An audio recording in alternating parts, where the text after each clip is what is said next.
Hi, my pretty little bastards. I'm in a silly freaking mood today. I just got to the office and I was listening to Cardi B the whole time here.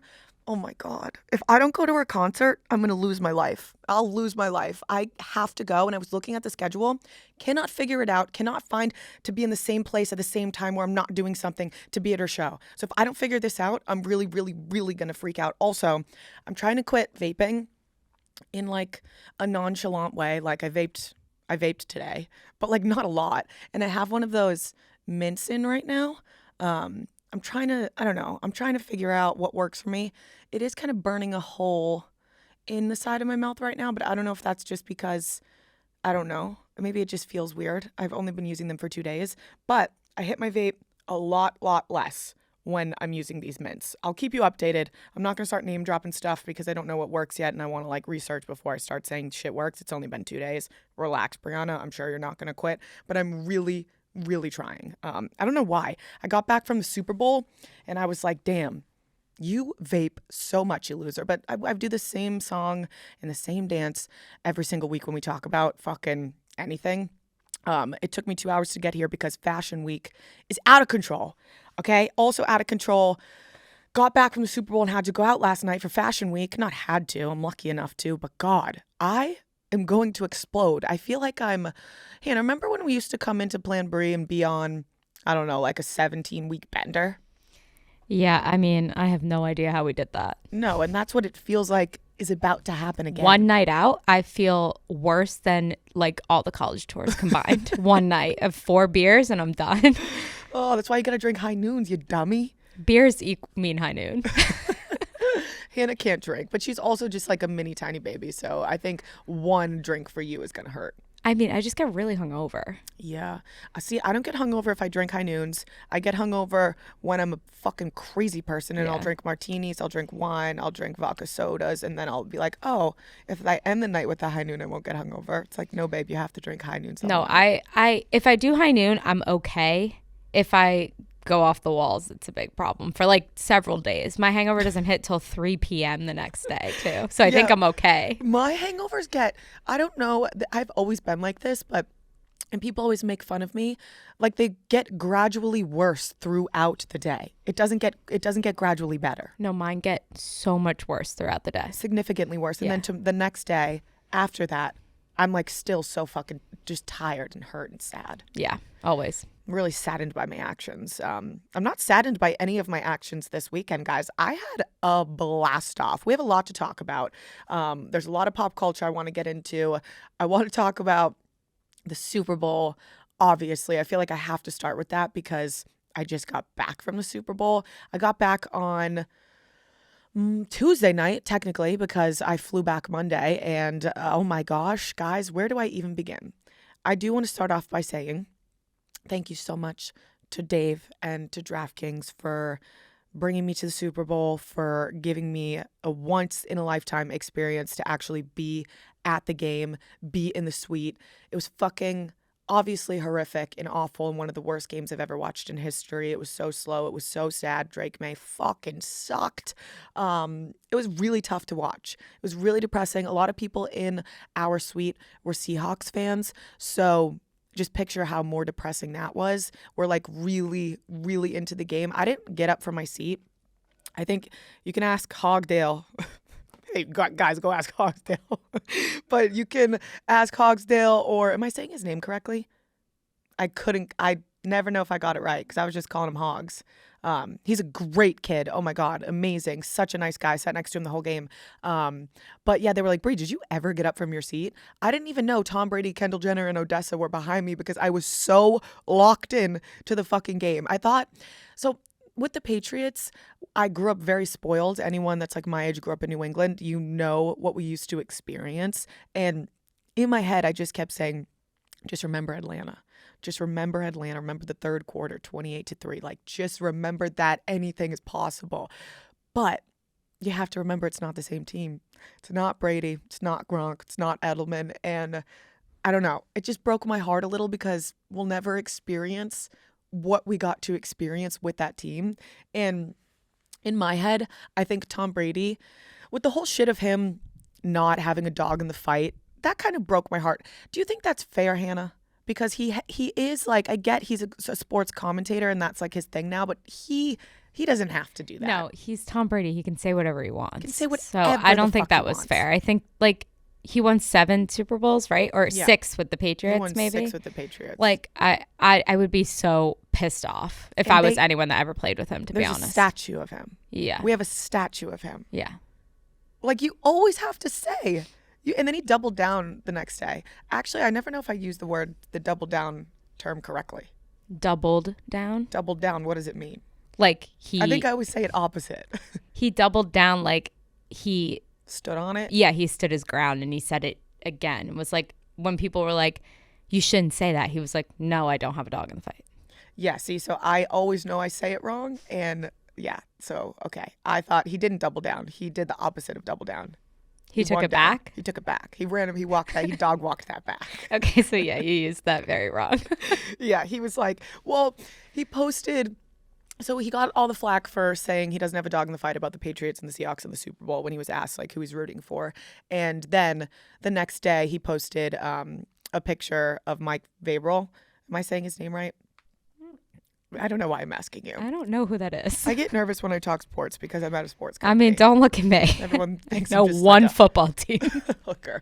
But anyways, then he posted the next day like to his teammate Mike and was like, I'm so excited, like you're gonna kill it, whatever. And everyone's like, really, Tom? Come on, Tom. I honestly spent a little bit of time with Tom Brady this weekend. We'll get into that in the end because we have a lot to cover. But regardless of going to the Super Bowl and seeing my team lose so fucking badly, it was one of the coolest experiences of my life. And I'm so grateful that I got to be there and experience the whole entire thing.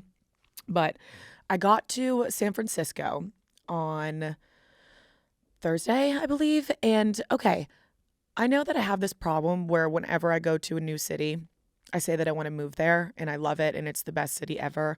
I was talking to a few of my friends after saying that about San Francisco, and they were very much just like, Brianna, you love all these places that you go to in these cities because you're going for such cool events. Everyone's there and you're doing cool shit. You don't actually love the city. You just love what's going on.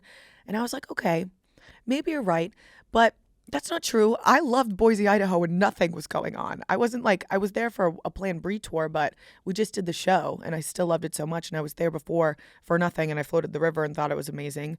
Scotland, Edinburgh, I went there, and I didn't have anything cool going on. I was just there by myself. So when I said that I love San Francisco, everyone that was actually from the Bay Area and from San Francisco started telling me that it's all it was like all a ruse, and that the mayor like really cleaned up the city and like made it look so presentable and made it feel like it was a great city, when in reality I guess it's like really bad. Everyone kept saying there's human shit usually everywhere. The homeless problem is really bad, but it's not just homelessness, it's like really bad drugs and like needles everywhere. So I didn't experience that part of San Francisco, and I did feel really safe and it did feel really clean. So I think the mayor fooled me. He got me good, but everyone that I met from San Francisco said that it's all a ruse and that it's a shit show. But I don't know. I still think it's beautiful. The location of it is amazing. It's such like a cool vibe, and the people that live there were so just like laid back and nice, and they loved that like we loved San Francisco. Like they loved tourists, which was cool. I really wanted to ride a trolley, or you guys call it fucking a cable car.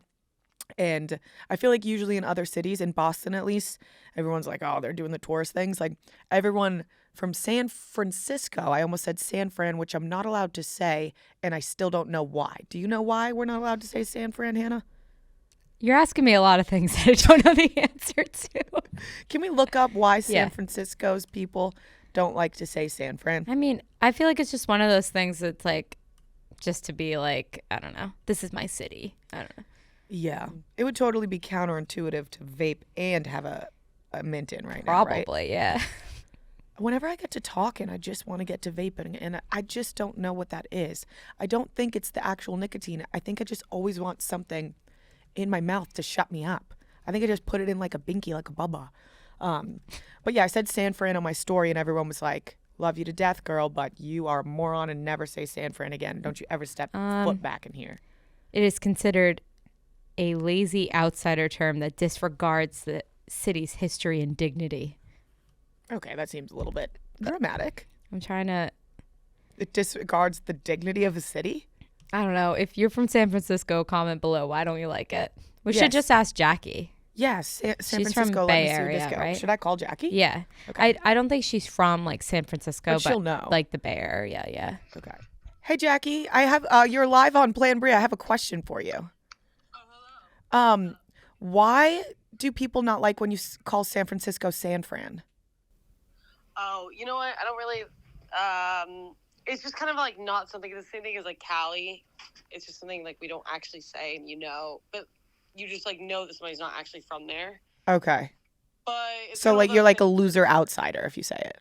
Yeah, you're just like it's one of those things where everyone just takes pride in the city, and then they're like, you're not really from here if you say San Fran. Okay. It's kind of like how you would call your fraternity a frat Yeah. type of deal. But I find myself occasionally saying San Fran, so like Oh, okay. I feel like we also all say it. Okay. All right. Thanks. Thanks for the information. Your hair looks great. Thank you so much. All right. Bye. Thank you so much. So yeah, we were pretty spot on with the Google search. Yeah. Yeah. Okay. just So don't I'll like never it. say it again. But I don't have any qualms or problems with being a loser outsider. I love being a tourist loser outsider. Like I will die on the hill that I love doing tourist shit. Like when I go to a new city, fuck yeah, I want to see all the things that make the city great, that make it the tourist destination. Like you don't just go, like if you're gonna come to New York City for the first time, I understand you want to see the Empire State Building, you want to go to Times Square. I've lived here for 6 years now. Those are the last two places on earth that I ever want to fucking be. But you're damn right, when I first moved here, Times Square, I'm there, baby. And then the Empire State Building, a tour to the front, a tour to the top. Thank you. Like, I love doing touristy stuff, especially if you're going to a city for the first time. It's like you're not going to know all the cool spots to go to or the local spots to go to. You're only going to know what you fucking Google unless you like know someone that lives there. So I enjoy doing both. When I go to new cities, I want to do the two like major tourist attractions, and then I like to walk whenever I travel to somewhere new. Don't Uber unless it's like really cold, but like when you're going to a new city, try to walk everywhere.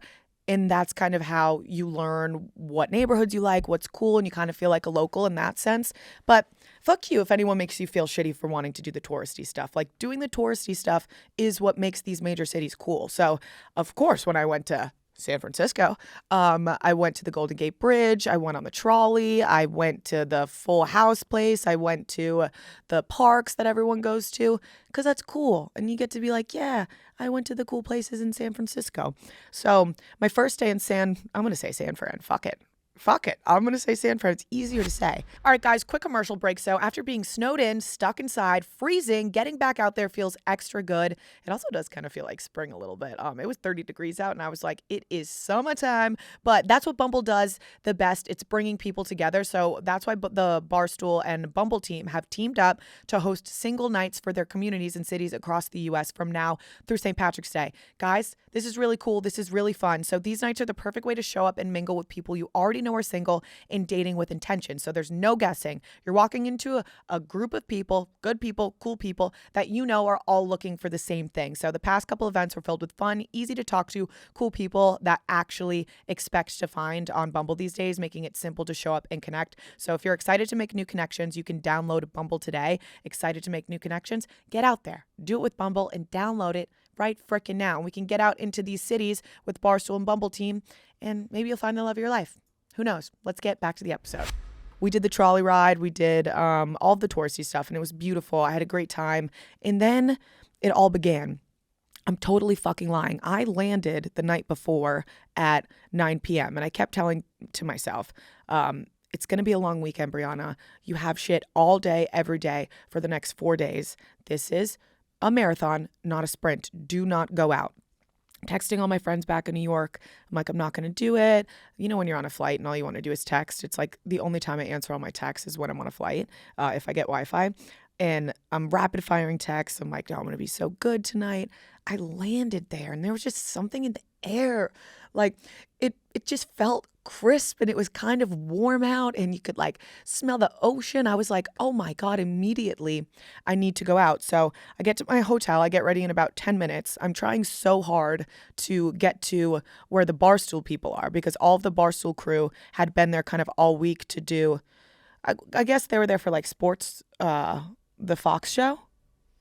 No, we've done it in the past. Like, We always go for like podcasts. Yeah, that's pretty much what it is. And then like the big sports shows obviously go to interview like athletes and stuff. Okay. Yeah. So all of like the major sports people were there all week long and doing content. And there was also like the rat race came out and stuff like that.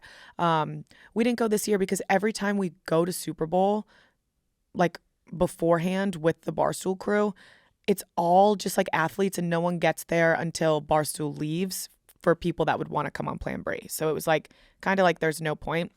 But when I got there, all the Barstool people, it was kind of like their last night out before they left in the morning. And they were all at this bar. And I wanted to go see them so bad because it was Nikki Smokes was there. I haven't seen him since. Barstool Beach House. Just a bunch of people that I never really get to see anymore because they're in, someone said Ohio. Where the hell is the other office? Chicago. Am I serious right now? Chicago. Jesus. Like I said, it's been a long freaking couple of weeks, guys. But I never get to see them. So I was so excited. And they were at this bar that closed at 10. I landed at 8:30, didn't get to my hotel until 9, didn't get ready until 9:30. So I'm trying so hard to get an Uber, get an Uber. All of the streets where our hotel was were shut down. So you had to walk like 2 blocks. I didn't feel safe, I'm not going to lie, walking those streets by myself, especially in the outfit I was wearing. So I was trying so hard to get an Uber. By the time I got an Uber, all the Barstool people had already left the bar. I didn't know where they were going, and I was like, fuck it. I'm just going to go to this party that I got invited to, which was the Tight End University party. Tight Ends, wow, guys, they are massive. It is out of control how massive and huge they are. And I went with my friend Karu, and I went to dinner beforehand, and then we went to this party. Walk in, I'm like, I don't really know the vibes. It was thrown by George Kittle, who is apparently crazy. Do you know anything of? No, why am I asking you? You don't. I guess I kind of know a little bit about football. I only know college football. Yeah, I don't really have an NFL team that I care about. So college football. Let me see what I know about it. I know Hoosiers. Yeah. Won it all. Yeah, they won it all. Because of Kadick. Supported them really hard. Yeah. And the quarterback, Peyton loves. Fernando Mendoza. He's the cutest guy ever. He is the sweetest little guy that I just want to pinch his cheeks and give him a hug and put him in my little back pocket and carry him around like a labubu. Oh my gosh. Wait, this is going to be mean. I don't know if I can say it. All right, guys, quick commercial break. This episode is sponsored by BetterHelp. So sometimes it can feel like everyone else has got it all together in their love lives, whether married, dating, or single. The truth is, most of us, like I just said earlier in the episode, we're still figuring it out and finding our way. So no matter what and where you are in your romantic journey, therapy can help you find your way. It can help you determine what you want, what feels heavy, and how you can take some pressure off of yourself. BetterHelp does the initial matching work for you so you can focus on your therapy goals. A short questionnaire helps identify your needs and preferences, and our 12 plus years of experience and industry leading match fulfillment rate means we typically get it right the first time. So if you aren't happy with your match, you can switch to a different therapist at any time from our tailored recs. You can sign up to get 10% off now at betterhelp.com/planbri. That's betterhelp.com/planbri. Go take care of yourself, and let's get back to the episode. There's a very, very famous actor, okay? The most famous actor. I'm not going to say who it is because I don't want to be mean. It is shocking how tiny he was. So Josh and I, we were at this event and he was there. And Josh just comes up to me and goes, Bree, says the guy's name. He's like, he's a labubu. I want to put him on my keychain and wear him as a labubu because I've never seen such a famous, hot, sexy, like heartthrob actor that be that fucking small. Hannah, your height. Do you know who I'm talking about?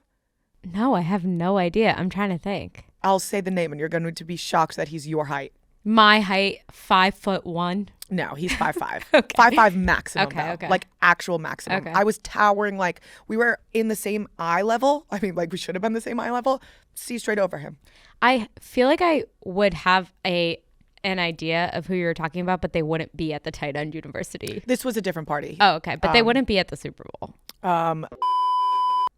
Oh, that makes sense. So small. And I was like, Josh, how? Because how are all of his like co-stars in these movies that are girls? I'm like, they have to be 5'1". And then he was telling me no, like he stands on apple boxes and they do all these crazy angles to make him look taller in every movie that he's in. And there's nothing bad about being a short king. It's just shocking when he's like heartthrob and he looks so much taller on the big TV. Maybe they do widescreen, stretch him out, make him tall. I don't know, but I feel like a lot of actors are really short. Mini. Everyone famous is mini. We've said it before on PlanBri, so that they can fit into the TV. I kind of have a mean theory about that. Okay, I think I know where you're going. Let me hear. Okay, so like a lot of these actors they always say they've been like theater kids forever. Like Timothée Chalamet, like all these people, they were like have always been in theater and all that stuff. Because they might have not been good at sports. That's not mean. And like, no, I just feel like it's bullying. But like maybe they weren't good at sports, so they went the other direction and went drama, singing, like the arts, because they like physically weren't good at sports. Yeah, they were incapable. So that's why they're short. Being a tight end. Yeah, I mean, I couldn't be a tight end. But then they all play tight ends on the TV. Yeah, because it's camera magic. Yeah, the camera magic stretched these people out. But that's totally definitely what it is. But there's a lot of little tiny men, little tiny famous men that I think this is probably an even meaner generalization, but there are a lot of them. Short men, they just have short man syndrome. So they're very insecure about being short. And they want to get the money, the power, the fame, the ego to like make up for that like broken chip, which I don't even understand. Every guy that I've fallen in love with in the past like 3 weeks, tiny. They are tiny. Like there's this new tiny guy that I am in love with right now.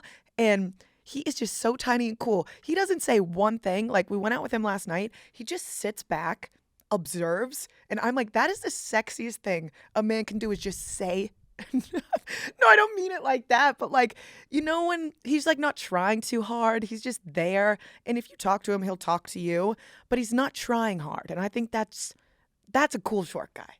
That's a cool short guy. But there are a lot of short guys that think they have to overcompensate in all of these different categories to make up for their shortness. And it's like, if you just accept the shortness and not care about it, it's even hotter. And just sit back and chill and be like, yeah, I'm short. I'm not worried about it. I almost said something gross. Pork. Ew. Because I saw videos. You've been saying cracked a lot too, and it honestly bothers me. No, I've been saying cracked. You're just like, you're using Gen Z No, slang. it's disgusting. Me and my girlfriends and I, we say bone, like as a joke. Yeah. And I was out to dinner with two guys the other night that like I kind of know.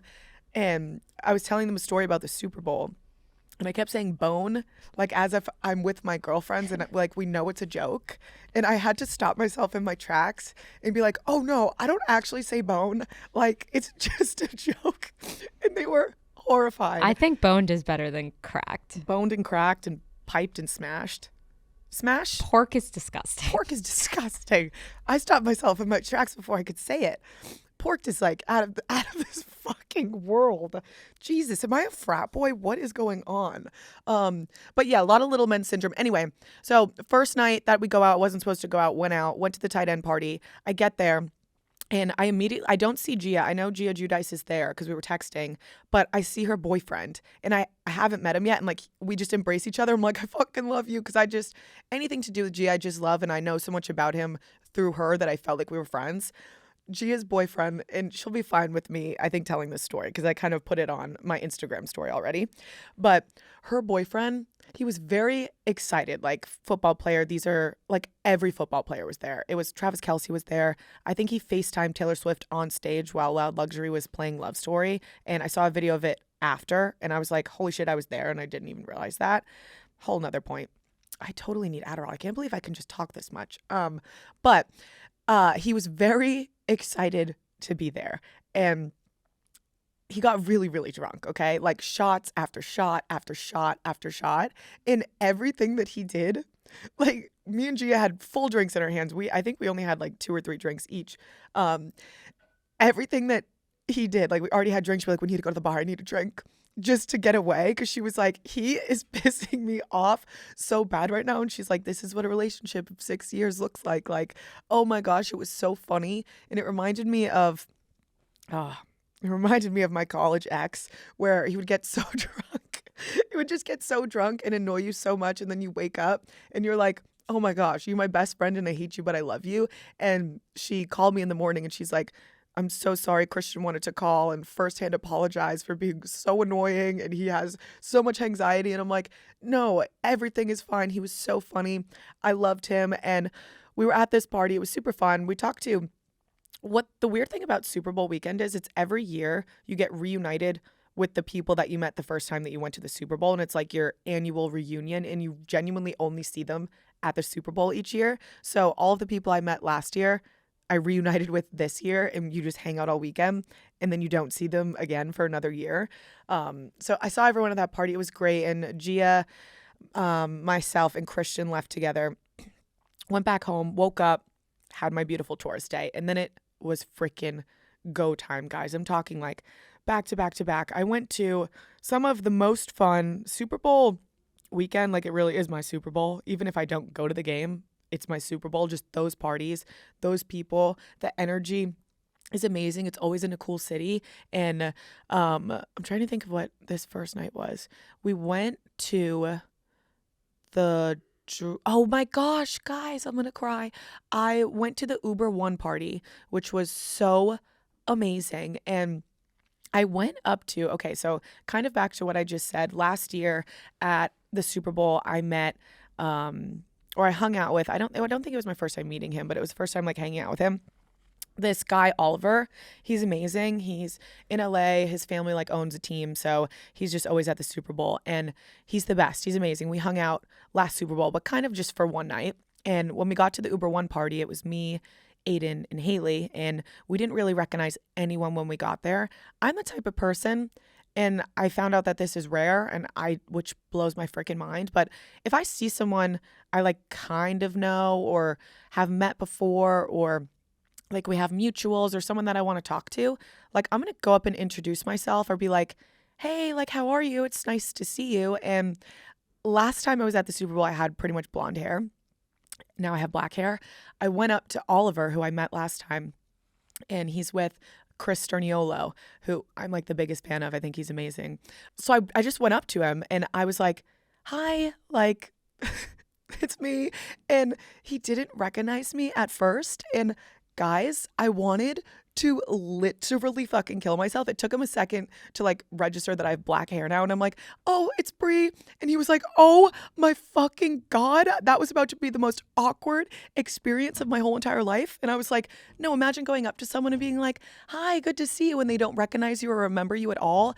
And then he got into the conversation of like, Bri, we've been standing here and we like really don't know anyone. We've seen some people and I cannot believe that you came up to us, because in LA, there are no people in a million years that would go up to someone that they met last year or someone that they kind of recognize or someone that they know and say hi. They're like, it does not happen. Thank you so much for coming up to me. And I'm like, what the hell is wrong with people? And they were talking about how in LA, like you could fully know someone, have hung out with them multiple times before, and you'll see them out and they just like pretend they don't recognize you, don't remember you, or don't know who you are. And they're just like, oh, nice to meet you. And it's like, hey, we literally went to dinner 3 times last year and you're pretending that you don't know me, which is just so obscene to me. And we ended up staying with Oliver and Chris all night. And like, what if I didn't go up and say hi to them? It's like, then we wouldn't have had such the night that we had. It's just go say freaking hi to people. Don't be a weirdo. People are so freaking strange in that sense. It's like, if you want to talk to someone, just go talk to them. What's the worst that's going to happen? They're not going to recognize you and you're going to want to kill yourself for like 2 minutes. That's okay. It almost happened to me. And then you just go on with your night. So anyways, went up to them, said hi, and then there was a concert and it was Shabuzi, who actually is pretty freaking epic. I honestly thought Shabuzi only had one song. He's really, really good. Also one of the nicest guys I've ever met in my life. And Olivia Dean, it was her first performance since winning Best New Artist of the Year. She was on fucking fire. And I saw her when she opened up for Sabrina Carpenter, and her set opening up for Sabrina Carpenter was shorter than the set that she played at this Uber One concert. This fucking party, I'm just standing there, and I think I've talked about this quite a few times on PlanBri before, back in the day, or on TikTok, but Queen Latifah is my number one. I don't know why. She was my first, for one, I don't know if it was a crush or like, she's just so motherly to me, and she reminds me so much of my aunt. I think they look alike. Like, I don't know. I feel like I know her, and she's so warm, and I just love her so much. I've always been like the biggest Queen Latifah fan. I never thought I would be in the same vicinity, the same room, the same party, shoulder to shoulder with Queen Latifah. So we're standing there, we're like watching the concert. Someone like brushes by my shoulder. It was packed in this place. And I turn a little bit to my left. I see the most beautiful drop dead. It was like Taylor Swift red lipstick. You could see it out of the corner of your eye. And so at first I just wanted to see that lipstick. I turn around. I go, that's Queen Latifah. I said that out loud as Queen Latifah's right fucking in my face next to me. She obviously laughed. She smiled. She's like, it is Queen Latifah. I couldn't believe it. I didn't do anything about it. I didn't take a picture with her. I didn't bother her. I sat there and I literally internally screamed. I started sweating. I was just so grateful to be in the same presence as Queen Latifah. And then who swipes my next shoulder? Madeline Klein. I'm like, okay, you and that little bob, you're looking great. It's amazing. Also, side note, we were correct on the last episode of PlanBri. They did break up, Chase Stokes and Kelsey Ballerini. So we did love that story because that means that he was the problem. Yeah, 100%. And that's why they posted it. Yeah. So we were okay. We were on the right side of history. I mean, they just have to stay broken up though. Like, if it's kind of embarrassing for her if they get back together. Yeah. Kind of. I don't know. I agree. It's like very public that they've broken up, got back together. Like they like keep Ronnie and Sam. Yeah. Yeah. But it's like worse. Like because Steven and they're Lucy. like they're like respected, like really they're not famous. just like going crazy partying in their 20s. Like, okay. I know. So yeah, Madeline Klein was there. Everyone was freaking there. John Hamm is the life of the party, man. He just loves to have a good time. The concerts were amazing. They were great. All right, guys, quick commercial break. Whoop, whoop, whoop. You can break up with your old low quality and overpriced burgers and instead go for the burger you really deserve with the $6 meal deal that includes the hand smash made to order all-American Sonic Smasher. I actually had this for the first time. It is so freaking good. I don't know if you guys know anything about me. I'm obsessed with meat. I'm obsessed with burgers, and I'm especially obsessed with smash burger. I think it's the only way you should be eating a burger. I don't like this big juicy ass shit. I want a smash burger. This meal, the All-American Smasher from Sonic instead. So guys, you can try it as a meal with medium tots or fries and a drink for just $6. I actually tried it because we were filming for Sonic, and I tried it with both the tots and the fries because I didn't know which I was going to like more. Guys, Sonic rips. There's a Sonic under a bridge in Brooklyn. It's freaking awesome. We went to it yesterday. So you can get your $6 All-American Sonic Smasher meal at Sonic today. Make sure to check it out. Let's get back to the episode. And then we went to the H-Wood DraftKings party, which 50 Cent was playing at. You guys know me. You know I love me some Curtis. He's just the best guy in the whole entire world. Finally saw Dave when I got to that party. His chain was about down to his knees. I have never seen Dave all dripping and shit like this. Like his chain, I was like, your neck has to hurt. The chain was and he's wearing all the rings and shit. It was cracking me up. He was having a great time. I honestly haven't seen him out like that in years since like we went out in Miami together. He was having so much fun, so excited for the Super Bowl. Got to see a lot of the Barstool people, which was great. And I finally got to meet Hallie Batchelder's brothers, who are, let me tell you, just freaking chef's kiss. Those boys, that whole family, just, oh my God, some of my favorite people. I might be biased because I'm from Boston, and whenever I meet Boston people, I tend to flock to them. I'm going to say it. I think we're elite. I think it's just a better type of person. You have good morals. You mean well. You're very straightforward. You're just good people, and you're funny. And that's exactly how the brothers are. So I was so excited to run into them, and we brought them to the table. Ran into Wes Wilson again. We talked about last year of him being a fucking idiot and saying all that shit to the paparazzi, and he apologized again. And yeah, it was just overall an amazing night. But the night doesn't end there, guys. So there are these crazy after parties, right, that they're just like, I can't even explain. You're not really allowed to have your phone you're not allowed to have your phone in them. There's no roaming photographers. There's no cameras. Like, you have to really know someone to get into these parties. It's A-list of A-list. Like, I'm talking A-list of A-list, and I'm not even going to name drop. Okay. I'll name drop one because I posted a picture. Cardi B was there and I got to talk to her, and there's some tea on, like, she introduced me to Stefon Diggs' mom, and now they're broken up. But this was like 3 days prior. So we'll get into that when we get into our pop culture segment.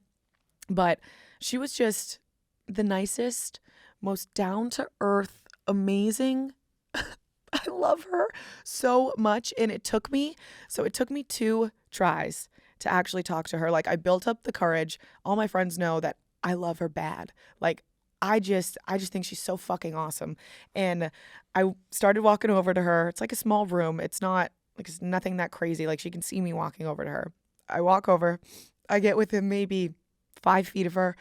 Immediately turned around. I felt like there was a lump in my throat. Like I was going to throw up. I couldn't do it. I'd also, when you love people that much, you're so scared of them letting you down. At least that's a fear of mine, because I've met people that I really love and look up to, and I'm just so let down by the way that they are and their reaction to like meeting someone that is a fan of them. That's why whenever I meet you guys, I'll talk to you for hours. I'll cry with you. You will never have a bad experience with me because I genuinely love you guys. But also, it's like, you never want to put a bad taste in someone's mouth of someone that really loves and appreciates you. So I was just scared that my bubble of Cardi B could be bursted if I met her and she was a bitch. So I turned right around, and my friends were like, Brianna, if you don't stand the fuck up and go back over and talk to her, we're not talking to you for at least 20 minutes. I'm like, okay, fine. I went back, I swallowed my pride. I'm like, whatever, you might as well try. And I talked to her, and she was delightful. Her smile, she's gorgeous. I know a lot of people online talk shit about how crazy her BBL is, honestly, and like how it looks so, like, all the comments are just horrible about her body. I don't know if it's the camera or what. In person, this shit, like, she doesn't look like a real human. It does not look bad in person. It looks phenomenal in person. Like, oh my God, I just don't have a bad thing to say about her. It was brief, but it was just amazing. And the night was amazing. I ended up staying out until 11 a.m. I had to get back to my hotel with my full hair, my full dress, my full glam. I looked ready for the day, which was amazing, but I knew in the back of my head, people knew that I was still out from the night before.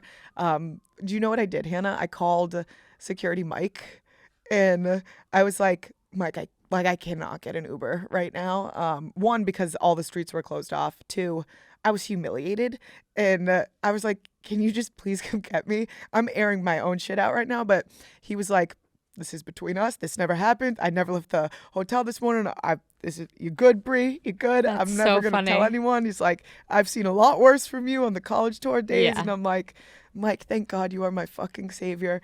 But he came and picked me up, and I was like, it's so funny because I looked like I was coming back, like, as a one night stand. Like, obviously that's what it looked like. Yeah. But I just literally slept on the floor in a girl's hotel room. I didn't even really sleep. We were just like up talking all night, and I was just on the ground. So. Mike has seen everything. So, like, he has seen all of us at our lowest moments of our life. Yeah. So He was like, Bri, I've seen so much yeah, worse. I mean, it's been worse. I'm like, the Shore House, even, you saw a lot worse. The than Shore that. House, yeah. But it was just like, it's so hard at Super Bowl because you run into like MGK, or you run into like your favorite celebrity when you look like a hooker. So I was like, I need Mike right now. I needed my dad, to be honest. Needed Papa Mike. So he picked me up. We go back. And then it was time to go again. We immediately went back out. Cardi B performed at the next party we went to. It was just, it was an amazing weekend. I want to talk a little bit about some of the celebrities that I met that were amazing. I don't ever really like to talk about negative interactions because you never really know. But I do like to highlight the positive ones. And I want to say Cardi B, Tiana Taylor, Leonardo DiCaprio, and oh my gosh, Evan from Tell Me Lies. So, Hannah, you don't watch Tell Me Lies. I kept calling him Evan. He's like, Brie, my name is Brandon. I'm like, I know, but to me, you are Evan. And he's like, I promise I'm a good guy. I'm like, I know you are. So sweet. Tyreek, so amazing.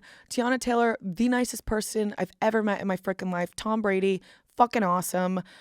Like, a lot of these celebrities are just fucking awesome. So it's so refreshing and so nice to meet them, and they're just normal people. But yeah, that's my highlight of like the people I met, how kind they were, how great it was. Don't really have too much tea because I don't spill tea anymore unless the tea is deserved to be spilled.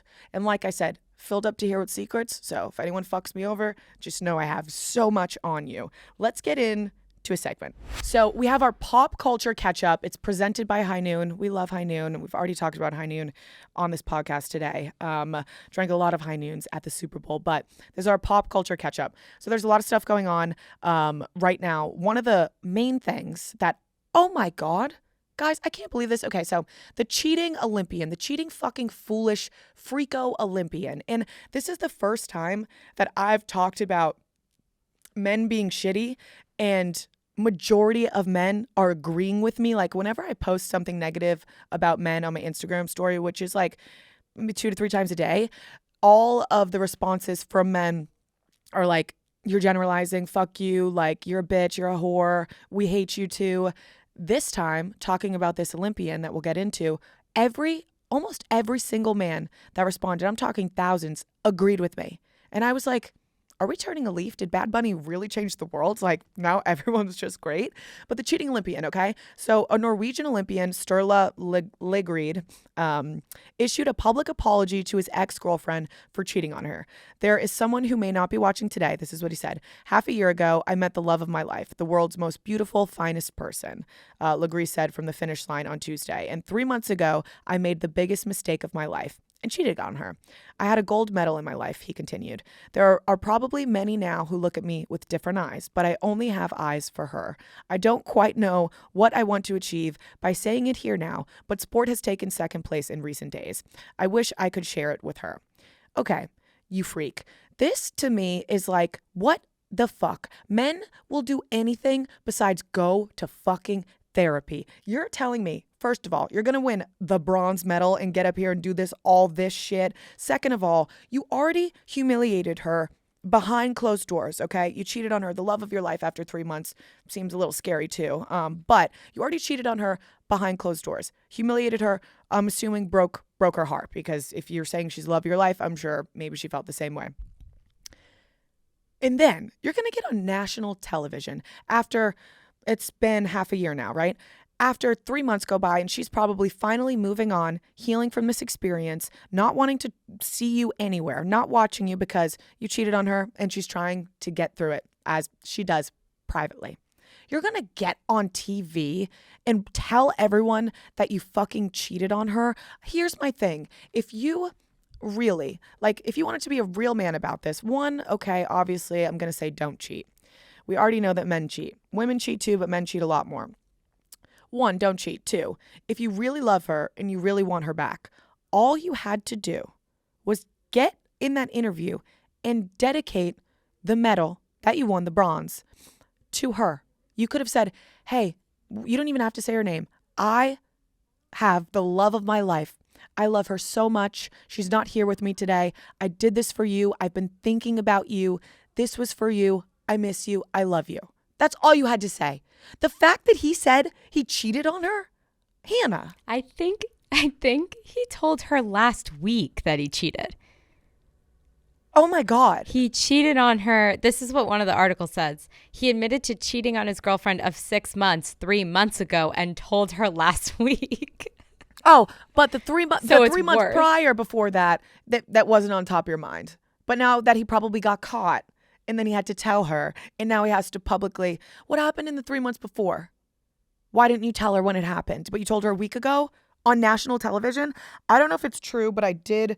Yeah, he said that he apologizes. Sturla has now issued another apology for apologizing to his ex-girlfriend so publicly after winning the bronze medal. In an interview, he stated, I deeply regret bringing up this personal story on what was a day of celebration for Norwegian biathlon. What the hell is a biathlon?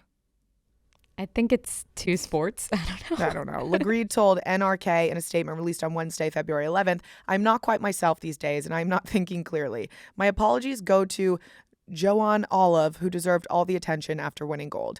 My apologies also to my ex-girlfriend who unwillingly ended up in the media spotlight. I hope she is doing well, he added. I cannot change what has happened, but I will now put this behind me and focus on the Olympics. I will not be answering any further questions about this. His ex has anonymously written into a news outlet stating, it's hard to forgive, she wrote to VG, even after a declaration of love in front of the whole world. I did not choose to be in this position and it hurts to have me put in it. We have had contact and he is aware of my opinions on this. She also said she was grateful to her friends and family who have supported her through this time and to everyone else who has thought of me and sympathized without knowing who I am. SHL is aware of his ex remarks and told VG he has no comment. God, it's like, God, can men just for a second like think about the shit that they do? One, from the beginning of the cheating. Two, to saying it on national television. It's like, they just don't think. They just do not think. And I'm so glad that she stayed anonymous and that I don't think she's going to forgive him. I mean, to me, that's an ick. He's not professing his love. No, it's so embarrassing. It's like I think he's just an idiot. Like, I don't even want to give him the benefit of the doubt of being manipulative. I think he's just dumb. Think he's just an idiot. Like, he might have genuinely thought, like, oh my God, she's going to love that I'm like declaring my love for her so publicly. This is not a rom-com. No. And it's not like you lost the girl. Like you cheated on her. You made the active decision. I think it's so funny when men are like that because I'm like, they didn't hold a gun to your head and make you cheat. Like, you chose to cheat, and then you're like, I love you so much. Well, you don't. Not okay. Like, you whatever. don't. I can't stand that. I mean, my ex said he got an accidental blowjob. It was an accidental. She forced me to get it. Okay. Like, men are just, it's comical at this point. It cracks me up. And I love that. Actually, I really haven't seen many men on this man's side. And if you are, you need to go to therapy as well. And you need to stop cheating on your girlfriends and crying about it to the news or to anyone that will listen. Just don't cheat. Do you know how many men I've come across that even in the past, like, some of my friends, man, it's hard to listen to, where all they do is complain about how much they miss their ex or how much they're still in love with their ex when they're the reason they're not with their ex anymore because they disrespected them or they cheated on them or they fucked up the relationship. But then they sit and bitch and moan and cry about it for months and years. It's like, okay, hey, don't take advantage like of someone amazing in front of you. Just like it doesn't make any fucking sense. Off with him. Hate him. Speaking of another buffoon, Blake Lively and Justin Baldoni match on their first day of court. Wait, what do you mean they're matching? Blake Lively and Justin Baldoni met on their premiere mediation,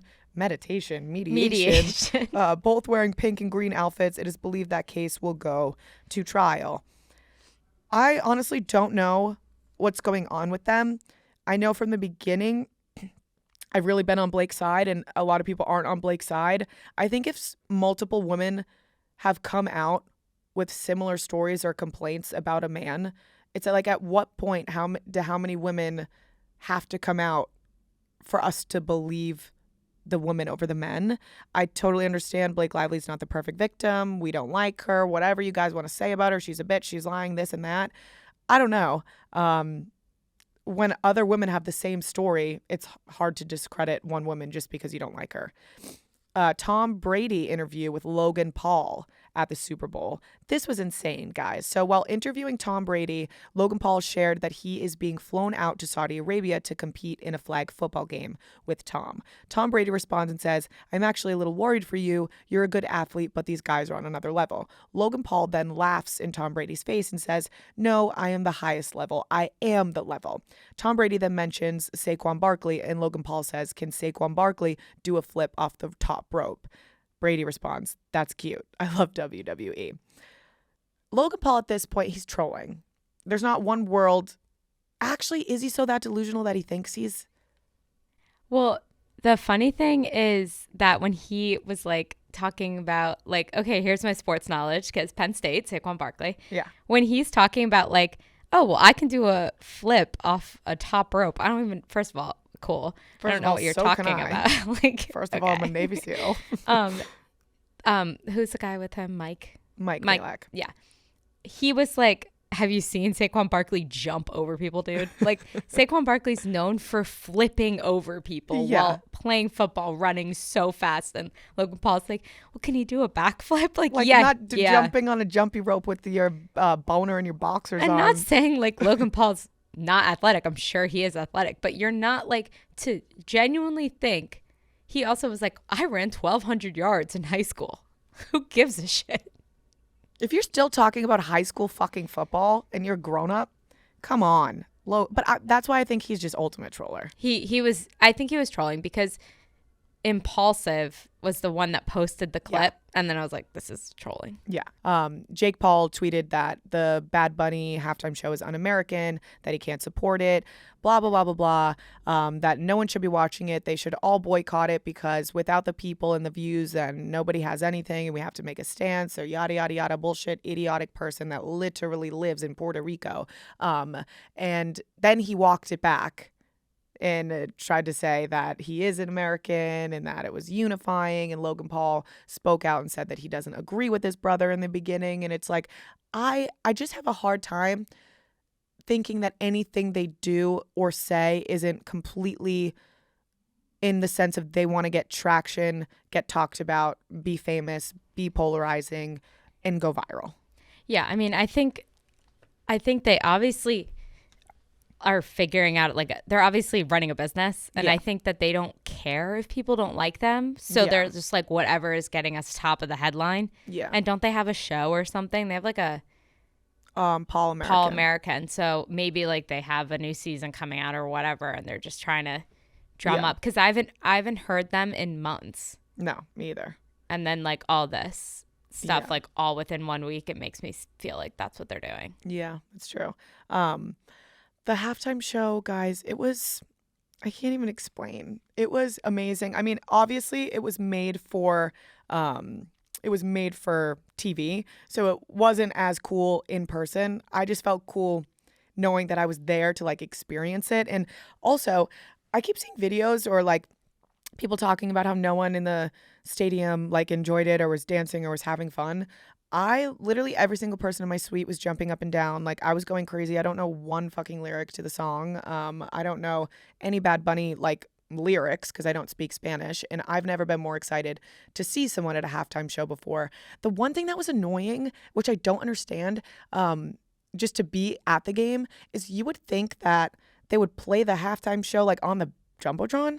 So like there's two, obviously, in a stadium, like to watch the game, there's two giant Jumbotrons or screens on either side of the field so that you can watch if you can't see the field from your seats. And they would play like seconds of it, the halftime show, on one screen. The other screen would have nothing going on. Then it would cut. And then like it would cut back to that, and then it would cut, and then nothing would be playing. So like I really couldn't see what was going on, and that was weird to me because I'm like, I'm here, I want to watch it. Like, I'm obsessed with this guy. That was kind of weird, but I obviously watched like 3 times after on YouTube, and I thought it was just the most beautiful, amazing halftime show. And it could have been so political with the uproar that it caused to begin with. He could have made so many political statements. He could have made this a fuck ICE movement, a fuck Donald Trump movement, a fuck whatever the stupid Kid Rock halftime show was. He could have made it political. There was nothing political about it. It was literally about unity and love and coming together and just dancing and being happy. It was so beautiful. Like, the messaging behind it was some of the coolest shit that I've ever seen. And I don't know if you guys saw this, but his outfit was like an homage to his uncle. So his uncle is the guy in Puerto Rico that introduced him to the NFL. Like, he introduced him to sports, and his uncle loved the NFL so much. And his favorite team, crazy enough, was the San Francisco 49ers, which play at Levi Stadium where Bad Bunny did the halftime show. So his uncle left Puerto Rico in '64, and he never really got to come back. And the only way that Bad Bunny would feel close to his uncle was if he was watching football, and they would talk about football together all the time. And his biggest goal in life was to bring his uncle to a Super Bowl. But unfortunately, he passed away So he was like, the way that I can bring him here and honor him here tonight was to wear that outfit for him and playing the halftime show in his uncle's favorite team's stadium. Like, that is just goosebumps and amazing and beautiful. And like everything was just in a tribute to something that we've all felt. It was just so cool. I loved every second of it. And I only have been listening to Bad Bunny. I think he's just so fun and cool and great. And the only thing stronger than hate is love. That was so awesome. And together we are America. It was just so cool. Did you have anything bad to say about it? No, I didn't have anything bad to say. I liked it. I thought I really liked that. I was actually like, damn, I wish I spoke Spanish. I want to speak Spanish so bad. I was trying to make Gabby teach just me it because last I was night. like, that would have been very cool yeah. But I also really liked, like, I made a point when I was watching it. I mean, I just like watched it with Dylan, but I was like, the fact that we couldn't understand him, so he made it like extremely visually appealing. I really thought that was like so smart because he was obviously like telling a story visually. So if you didn't understand him, like, you could still enjoy the show. Yeah. And like, I also think people can be like, oh, I didn't like it. That's fine to not like it. Oh my God, it's yeah. just like, I don't know. I don't know how into it we would get, but like, I think it's fine to not like something, but to also be like, I'm sure a lot of other people did like it, and that was really cool. I want to be very clear. It is okay to be like, yeah, I don't know any Bad Bunny songs. Yeah. I don't want to watch I don't like him. I don't want to watch it. That is a very clear difference than boycotting it and watching something else in spite of it because you think that it's un-American that he's there.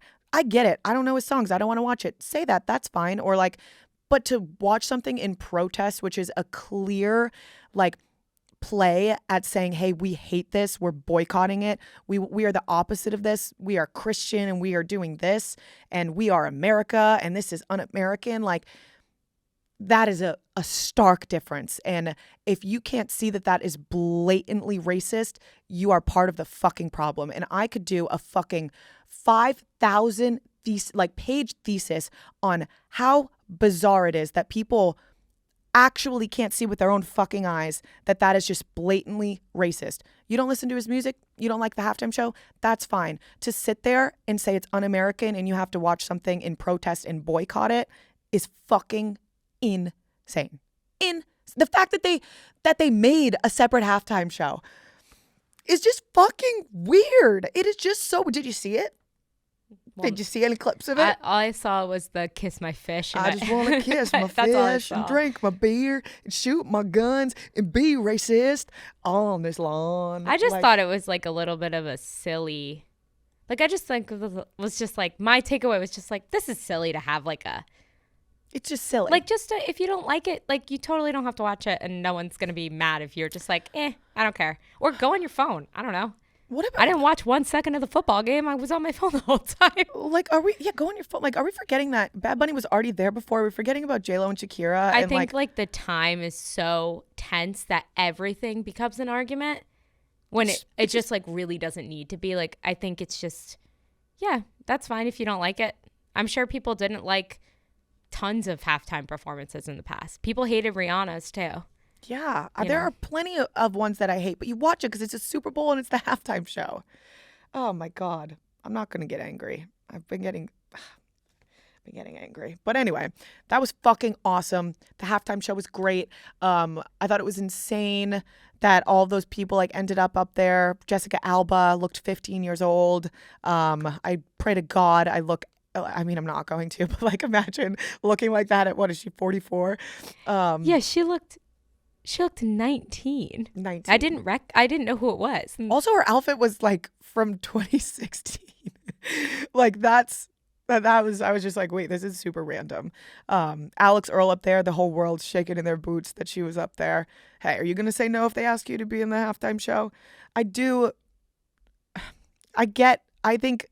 get where people are coming from because she's the least political, or she's the least political person. Shouldn't speak out about anything. People claim that she's MAGA, that she's Trump.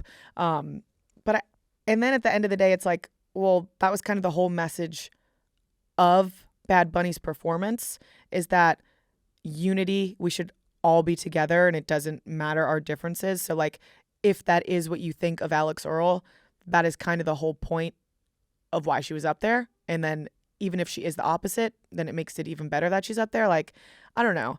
I think people just try to find a reason to be really angry with anything that people do these days, and it's unfair. And also, if you were asked to be up there, you would be up there as well. Also, I was so crazy watching all the Bush people come in to the show.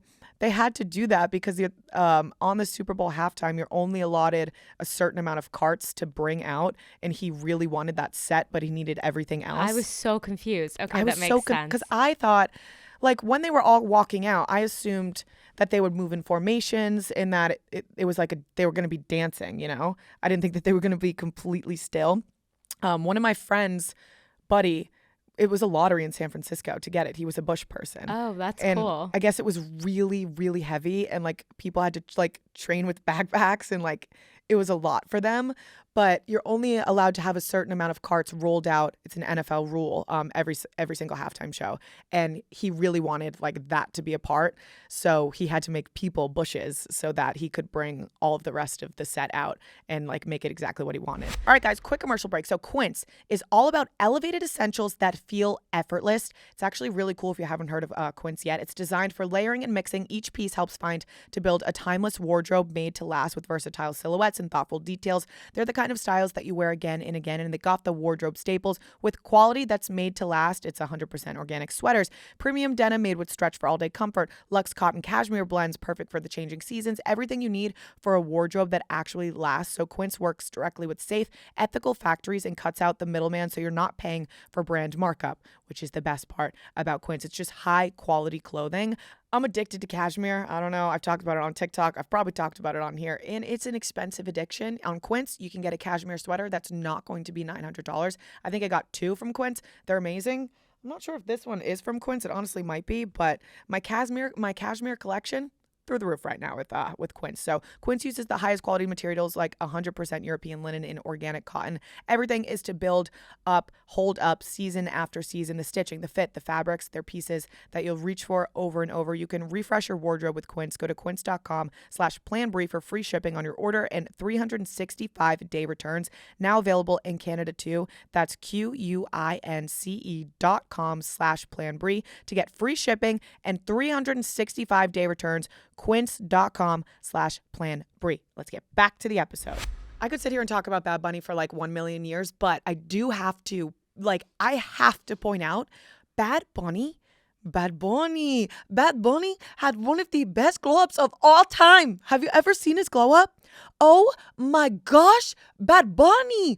If I could have any glow up in the whole entire fucking world, it would be Bad Bunny. Like right now, it's making me hot and sweaty even thinking about what he looks like right now and what he does to me and what he does to my soul and just, how fucking hot he is.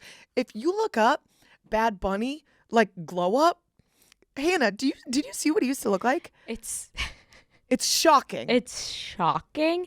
I think he was just like, I feel like he was kind of giving more, like trying to be more like rapper. Whatever he was doing with his hair. Yeah. When he was carving shit into his hair. And like, he just looked different. Like now he looks like different. A man. Like, yeah, that's my man. Him, and like I said, when I was on my way here, I was listening to a lot of Cardi B, and I was listening on Spotify, and they have like the backgrounds of like music videos playing on Spotify, and she has got to have number 2 best glow up that I've ever seen. Oh, really? And do you remember what Cardi B looked like? I don't remember. Oh my God, when she was like she was on a reality show. I think it was Love and Hip Hop. That's how she got famous. Oh my gosh, you don't even know Cardi like I know Cardi. I don't know Cardi like you know I've Cardi. been a Cardi stan since I was watching her Instagram lives before she even like really made She's hilarious. My whole For You page right now is like best Cardi B moments just because like she's really awesome. funny. She's so funny. But she had one of the best glow ups I've ever seen in my life, and Bad Bunny had I can't stop saying Bad Bunny. Gabby said I have to say it like that. Bad Bunny. Glow ups that I've ever seen in my whole entire life. Also, speaking of Gabby, guys, I got to steal Gabby from Josh last night, and usually I have one or the other, right? Or usually I have Josh and I either have Josh and Gabby together. I never get Gabby by myself. I did when we were on the Tart trip, but it's a very rare occurrence that I just get Gabby because Josh is always around. He's not here, thank God. So I got to take Gabby out last night and we had so much fun. She stayed out with my friends and I until like 2 a.m. I introduced her to all of my New York City best friends. She had so much fun. We literally just went to a dive bar in our Met Gala gowns last night. It was so funny. She got to reunite with Bard because she went on the Tart trip with Bard and like we all became besties on that trip. So she was so excited to like just all be together again. It was really fun. And I wish she lived here so bad, but I'll be back in LA next week with her, which is going to be awesome. And then we're going on another brand trip together and I'm bringing my bestie from home. So it's going to be so fun. But I did get to steal Gabby last night and that was really fun. I'm actually stealing her all week. She's mine, Josh, for the weekend. I got to reunite with Josh at Super Bowl, which was really great. And it was just such a fun time. I'm like, I don't know if there are any more pop culture headlines. I think we kind of went over everything, but there was this, which now I'm worried about her. Britney Spears sells her music catalog in a 9-figure deal. So she sold her music catalog to a private music publishing company, which is amazing. And the deal is estimated to be around $200 million, which is amazing. But some of the songs included the deal, Baby One More Time, Toxic, Oops, I Did It Again, Every Time, Piece of Me, Hold It Against Me and Give Me More. But what I'm worried about with that, like, does she have a man right now? I don't think she does right now. I think that last guy was bad, right? Yeah, that's why I'm worried with her getting all this new money. Like, I'm worried another bad man's going to come in. I know, but honestly, I feel like she just wants to never have to make music again and never have to work again. And $200 million, you're good. Well, amazing, yeah. But I'm just, like, worried because she lets bad people in because she's so sweet, it seems. Like, I just hope a bad guy doesn't come in and take advantage of her. Maybe they'll be able to take, like, they won't be able to take as much advantage because they're not, like, she already sold it. So they're not like selling her. Yeah. Maybe. I don't know. Like maybe like.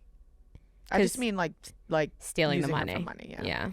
But we pray for Britney always. Wasn't that the hashtag pray for Britney? Yeah, pray for Britney. No, free Britney. Free Britney. No, but a hashtag also pray for Britney. Yeah, pray for. She's dancing on Instagram. Yeah, that bitch do not stop moving those hips. She probably loved Bad Bunny. You know she loved Bad Bunny. She was moving those hips to Bad Bunny naked on Instagram. I've seen her naked more than I've seen myself naked.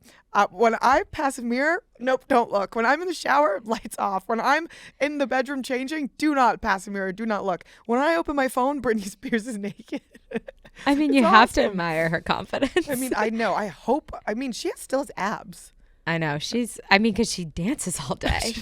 she's like, do you remember those dolls when you were younger? Like the fairy dolls where you spin it and they fly to the sky? That's what she is. Totally. Oh my God. Sidebar. You know who's in New York that I'm freaking the fuck out over? And I don't know if I ever told this story on, oh my God. I don't think I ever told this story on PlanBri before. Maybe I have, but it's been a long time. My kings, well, at least one of my kings, Martin, Slushy Noobs, my favorite. Oh, yeah. I watch everything. I know about them because you don't log out of the PlanBri YouTube, so it's all we can all see YouTube. Like you, me, and Peyton. We can all see like what each other's watching, and it's always like the what is it? Slushy. Yeah, I'm a slushy. But the only people I watch on YouTube or like podcasts to listen to, Slushy Noobs, Martin and Hamza, and then Peyton King and Max Norman and Jordan. I love their videos. I think they're so funny. But I'm like really like, I don't know. I have this attachment to Martin and Hamza because when I was going through like just really sad times, their videos are just, it sounds so corny, but they just really made me happy and they like got me through sad times. They're just so entertaining to me and I feel like watching them, they're my friends, but I didn't become fans of them until like not somewhat recently, but I met them. So I was in Aritzia.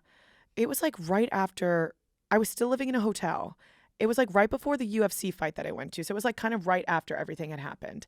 And I'd known about them, but I wasn't like, I knew who they were, but I wasn't a slushy. And I'm in Aritzia and I hear someone be like, hi, Brianna. And I see Chase because I always run into Chase. I like have always watched him on TikTok when they would do the lives together with Claire and stuff. Like they're just so fucking funny. I think they're so funny. But I see Chase, and then Martin says hi to me, and Mandy was there, and if I remember correctly, Hamza was there, but I like didn't take advantage of that opportunity because I didn't know who they were yet, and I was super awkward. It was a super awkward interaction. I got nervous and I like left because I didn't really know them, but obviously it's like said hi, how are you, Hannah? I think about that day often now. I'm like, now I'm like their number one fan, and I was watching one of their videos when I became like a big fan, and I would go back and they said my name in one of their videos.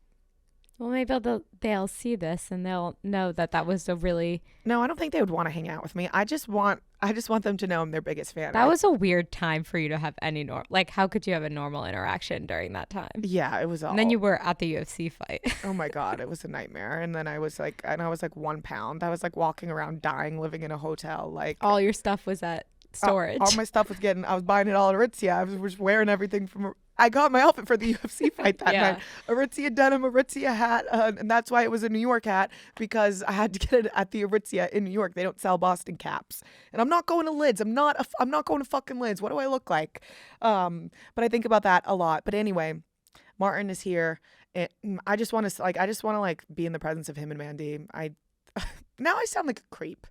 I hope they do never see this, but I'm just big fans, okay? They make my nights better. They're really funny, and they seem like genuine, awesome people, and they're really talented. So, you know what? I'm just your biggest fans, and I hope if you ever see me, just say hi, and I'll walk away, I promise. But Tom Brady and Alex Earl. Okay, so they were spotted again at the Super Bowl party. This is the party. These are the parties that I was talking about where you're not allowed to, like, record, and there's no ops at these parties. So I am just like, we are trying to figure out like who was recording those videos, like who did that, who's the op in the room, and who posted it. Yeah, well, also they were like, the video is from like so close. That's what I'm saying. Like, who was it? Yeah, it's that weird. Was next to them. It's not like from a distance zooming in. It's like this. Yeah. I don't know. I wonder who the op was in that room. There were like some. And then sent it to Dumois. Well, there's a whole conspiracy theory that it's them. It was like her friends sending it for the show to build hype. Oh. But I was there all night. It was not her friends. Let's clear that rumor up. It wasn't. And I want to get to the bottom of who it was. But I was too drunk, so I'll never know. I can only recall wearing Shabuzi's cowboy hat and having a freaking blast. But yeah, I have no idea. That's all I have to say on Tom Brady and Alex Earl. But I will say that Tom Brady, this is his favorite dance move. And he's a sweetheart. That's all I have to say. Stefon Diggs and Cardi B, I'm just confused. And you know what? I'm happy for her. She just started her tour. I cannot wait to go to the tour. I don't know how, when, or where I'm going to go, but I'm going to be there. She has been through the ringer with these men. It seems to be like they keep embarrassing her. It seems that he invited like his other baby mama to the game, and that's kind of what the falling out was. I don't give a shit. I just like, I hope she finds someone that is good to her and doesn't embarrass her. And it's like, she was his biggest fan, and he clearly did something to upset her enough. I saw someone in the Instagram comments be like, Stefon is just Offset in a different formation of letters. Like, it's literally the same letters.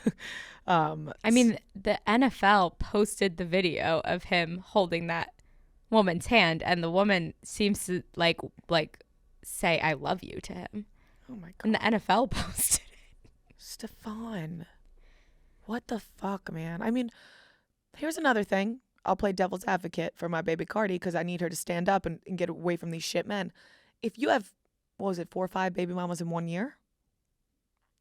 Hey, I'm just going to spitball, and I don't think I'm really going to strike out on this one. I might hit a home run. I don't think that's really going to be the one. I want to say he has 6 total, 4 last year. And you know, Stefon, how about we wrap it up? Why don't we wrap it up? And like, he's going to jail, isn't he? Whatever. I'm Team Cardi. He might be going to jail. He's going to court. For what? For assault. Oh, I didn't know that. Yeah, with his chef or.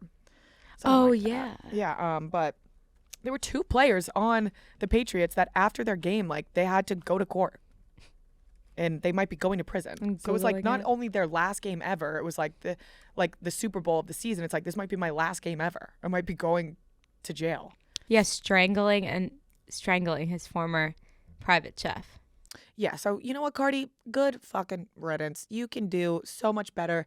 If you need a wing woman, right here. You need a bestie, right here. You need a girlfriend, right here. I think Cardi, I'm trying to think of who I would love to set Cardi up with.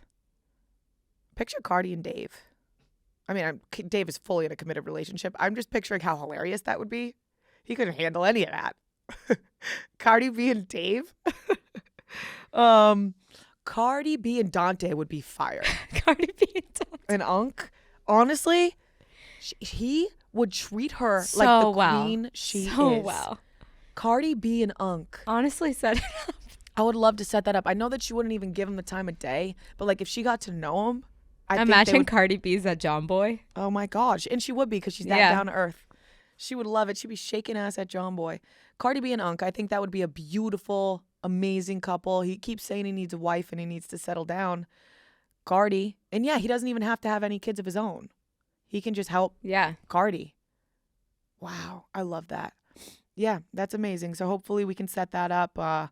And God damn it. That's love. And that's going to be my next favorite couple. Yeah, guys. I talked a lot. I could have kept going for a long more time. Miss you guys. Going to have plenty more stories next week. I do kind of enjoy doing these solo podcasts when I have a lot going on, because I have a lot to talk about. So we'll get back to guests, but I feel like you guys enjoy these just as much as I do, and it's more fun because I feel like we get to talk about everything together again. But yeah, love you guys to death. You're my favorite people in the world, and I'll literally see you next Sunday. Bye.